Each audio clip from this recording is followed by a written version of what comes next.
There are seven things I badly want to tell teenagers.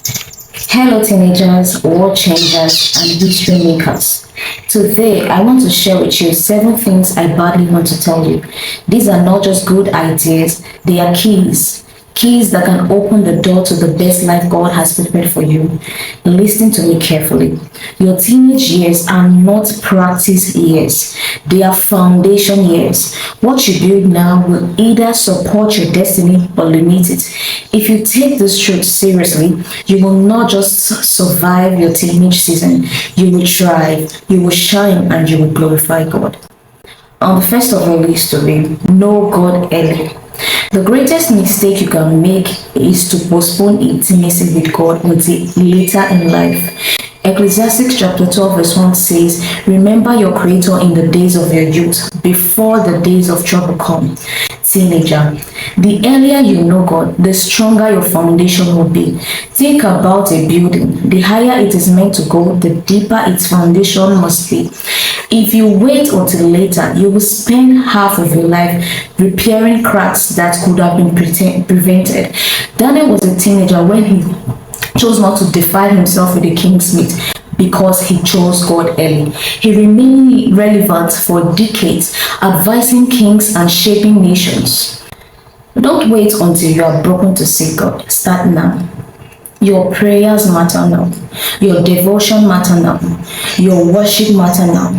The earlier you build intimacy, the greater your clarity, peace, and power will be.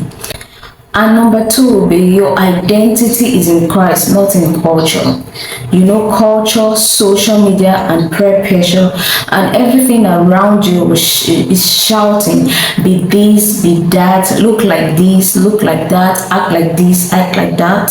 But here is the truth. Who you are is not defined by culture, but by Christ. 1 Peter 2:19, you are a chosen and a royal priesthood, a chosen generation and a royal priesthood, a holy nation, God's special possession. Think of David. His family didn't see him as king material, but God did. If David had believed culture's definition, he would have stayed a shepherd. If you don't settle your identity in Christ, you will waste your life trying to be someone else. You are not an accident. You are not just like everyone. The world may say you are too young, but God says you are his ambassador. And every old person you see today either gives advice from their experiences in regrets or success. 3. Discipline will protect your destiny. Talent opens doors, but discipline keeps them open. Many people start well but end badly, not because they lacked opportunity, but because they lacked discipline. Paul says in 1 Corinthians 9:27, I discipline my body and bring it under subjection, so that after preaching to others, I myself will not be disqualified. Discipline is saying no to procrastination, no to laziness, no to wasting time or endless scrolling, and yes to prayers, study, and practice. Joseph had a dream. Without discipline, he could have thrown it all away into Potiphar's house. Instead, he mastered his appetite, and that preserved his destiny. Ask yourself, what habits am I cultivating now? Are they building me or breaking me? Destiny is not protected by excitement. It is protected by discipline. Number 4 will be choose wisely. Choose your friends wisely. Your friends are either ladders or cages. Proverbs 13:20 says, he that walks with the wise will be wise, but the company of fools shall be destroyed.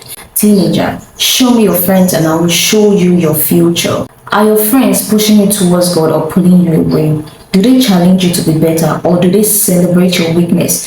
Surround yourself with people who stretch your vision, strengthen your faith, and sharpen your discipline. Choose your friends prayerfully. Your circle can either feed your fire or quench it. Number 5 will be, don't waste your gift. God has placed something inside you that the world needs. It might be music, writing, leadership, sport, creativity, or problem solving. Whatever it is, nurture it. Paul told Timothy in 2 Timothy 1:6, fan into flames the gift of God which is in you. That means gifts can grow cold if ignored. Now think of Esther. Her beauty, her courage were gifts. When she stepped into an assignment, her entire nation was saved. But what if she hid in fear? Your gift is not just for you, it is for the world and it is for God's glory. Don't bury it in laziness and distractions. Start now. Write that book. Start that blog. Every act of stewardship sharpens your gift. The world is waiting for what God has placed in you. Don't waste it. Number 6 would be purity is power. In a world that normalizes compromise, dare to be pure. Purity is not weakness, it is strength. Joseph preserved his destiny because he refused Potiphar's wife. Samson lost his destiny because he couldn't control his desires. What you compromise to get, you will eventually lose. Purity is not just about sex, it's about your mind, your emotions, your speech, and your choices. Purity keeps your conscience clear, your visions sharp, and your spirit sensitive. Jesus said in Matthew 5, "Blessed are the pure in heart, for they shall see God." Purity gives you sight, spiritual clarity to see God's hands in your life. Number 7 is dream big but trust God's process. God has prepared greatness for you, but greatness doesn't just happen overnight.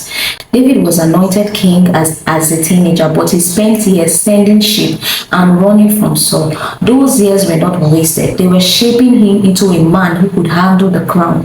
Jeremiah 29 verse 11 says, "For I know the plans I have for you, plans to prosper you and not to harm you, plans to give you a future and a hope." Write down the vision. Imagine what God can do through you, but also embrace the process. Don't despise small beginnings, that job, that assignment, that hidden season.